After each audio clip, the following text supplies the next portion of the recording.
In this video, I'm going to show how I change the timing belt. I have an ASIN kit, which is the TKH002 from Rock Auto. You should be careful buying any of the kits from a reliable source. Rock Auto is a good one. Just make sure that you don't buy something from eBay, which may have original Honda label on it, but they might be all fake. So I have heard the problems with buying something from eBay, especially when you are doing a timing belt change. Before working on any of the engine parts, you should take the negative terminal of the battery. Next thing to do is to remove the serpentine belt. And to remove the serpentine belt, you need a 14mm socket. And I'm going to go to the tensioner pulley here. And if I put pressure on it, the belt will become loose and I can take the belt off.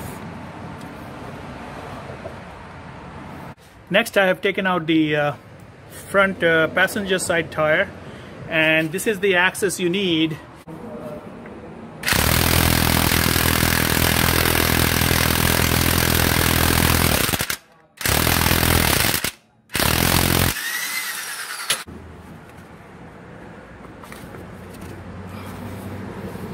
The pulley came off. Next, I'm going to take the idler pulley and the tensioner pulley. That's these two.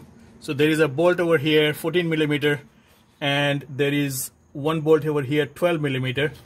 The idler pulley and the tensioner pulley, they are in a single assembly here, and there is a long bolt, and just don't forget that there is a little plastic piece, so this bolt doesn't come out all the way. And then there is a short bolt that goes in. I'm taking off the power steering pump. There are two bolts in there. One bolt, they look like this, goes in the bottom here, and the other bolt is right there. And now I'm going to start taking off the camshaft covers, or the timing belt camshaft timing belt covers. So I've taken the front camshaft cover, or the camshaft pulley cover, and the rear one, there is a little harness over here, so you want to take the harness out. So here are the bolt patterns, and you can see there will be bolts in the bottom which are easy to take. These ones are easy. These two are going to give you a little trouble, so because these are towards the firewall, towards the back side, and this one is going to be a little tricky, but you will figure out how to take them out either from the top or the bottom. So now the fun part begins. Is you have to see the alignment, and I'm going to take this off. This will come off, so just make sure that it goes in with the lip towards the outside. There's a little lip, but what you have to see is there is this arrow here, and you can see there is an arrow right here. So these two arrows are the matching arrows. So to turn the crankshaft, I will put the bolt back in, and that should help. I have aligned it to the top, so this is the little arrow you can see if I get closer. Now with this aligned, I'm going to check the alignment on the ones above. If you look at the camshaft, this is the number you have to read, and in this case it shows me that it is at number 5. So this is number 5. I need to be on number 1, so the number 1 is at the bottom. So what I'm going to do is turn the crankshaft one more turn and check again. You can see that there is a line right there, and that should align with the number 1 here. So you can see that one, and this is set to number 1, which is good. And the same thing on this one is going to be aligned. You can probably, let me see if I can zoom in here. You can see that line over here, and it is going to be aligned to the line over here. Now I have to remove the engine mount, and before I do that I have to remove this section. So I remove this little bracket. It's just held by two tabs here, one tab here and one tab on this side. So that should come off, and I'm going to start removing these harnesses here, and you have to be careful. So this is the middle one.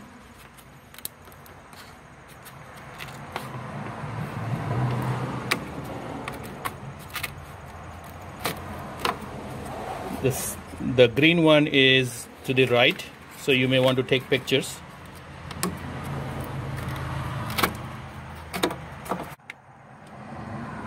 And it will slide out, and you can see the other bolt over here, which is holding the bracket. And then there is this harness which is holding against this frame. So with this removed with the bracket, actually there are 3 bolts. You can see one bolt here, one bolt over here which goes onto that side, and the back one, you can see it sits right over here. To support the engine, I have supported it with a little piece of wood and under the oil pan here. With the long bolt, horizontal bolt removed from there, and I removed the 2, so this one can come off, the 2 bolts over here. So this piece is out, and there are 3 bolts here, 1, 2 and 3. There are 17mm bolts. You have to take the engine mount out in order to reach the 3 bolts that are holding the engine block here. So the 2 long bolts and 1 short bolt in the back will remove the engine mount.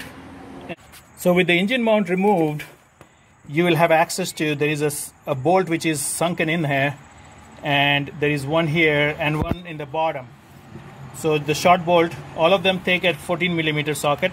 The engine mount removed, you can see that the top 2 bolts which go on the top are the same length over here, and the bottom one is shorter. So in order to take the belt off, I have to release the tensioner. So this is the tensioner, and I have to take these 2 bolts off. The tensioner has 2 bolts in here.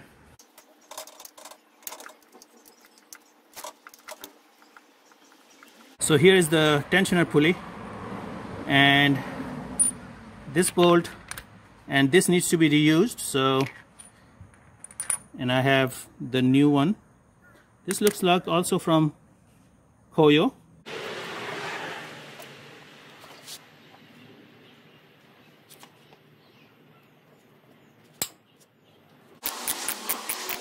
So this is the idler pulley, and you can see it has some anti-seize in it.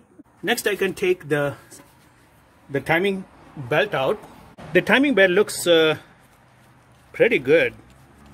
If you are worried about 100,000, how long can I wait? It probably can go longer, but I will not take a chance, because if the timing belt breaks, you have a damage to the engine, an interference engine. So the next one is to take the water pump out, but before I do that, it will release all the coolant. And so there are these bolts that need to be removed around the water pump.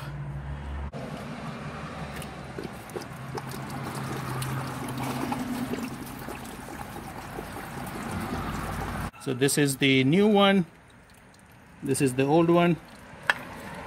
The issue with these are these bearings go bad and they start to leak. Before I put the new pump, I'll just make sure that the surface is clean. The new water pump is in. I'm going to put the idler pulley. This is also from Koyo. I'm going to use some anti-seize. I use the Permatex anti-seize on it.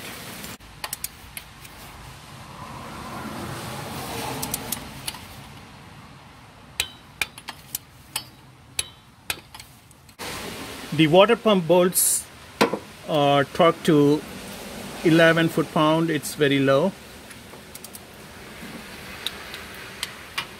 Same thing with the tensioner bearing. This is the new one. And this one goes in. So you have to put this in and then the bolt goes in here.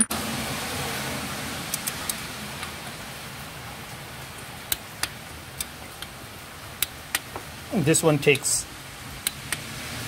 a little bit more.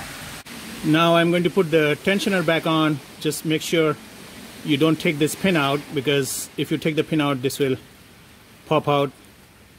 In order to put the tensioner back, you will need a 5-inch or longer C-clamp. I have a 6-inch C-clamp from Harbor Freight. So the tensioner is in here, and those two bolts. The next part is putting the timing belt on. This is very important step. What you want to do is start from the crankcase in the bottom, go clockwise, and you need to have tension on the right side. So there shouldn't be any slack on this one. The tricky part of aligning the rear camshaft pulley, and you will notice that it's not totally aligned. I can't take the camera up there. And usually what happens is, if you try to align it with the line, it is going to snap back and turn 1/4 quarter. So the rear camshaft now is all aligned. And when you try to push it, you will see that it jumps in one hop. So it always, you should be aligned properly. And you can align it. I put a 17mm socket. Just make sure that there is no slack in this line here. And I'm going to pull it all the way before I put it through the top. So I'm making sure that the tension is all there and it has been routed. I have not released the tensioner pin yet, because if I want to make changes, I can. So even one notch on the timing belt will create a little problem with one valve or the other. Here are the alignments on the crankcase. It is right there, you can see, and it is right there, the arrow. So they are aligned. If you can see this mark here, this mark here, this has to align to the back. You have to make sure that the slack is on this side and not on this side. Always, do it clockwise all the way up, and if you put it in this correct grooves, and it should always have a slack over here. So I'm going to pull the pin, and that should put the tension on it.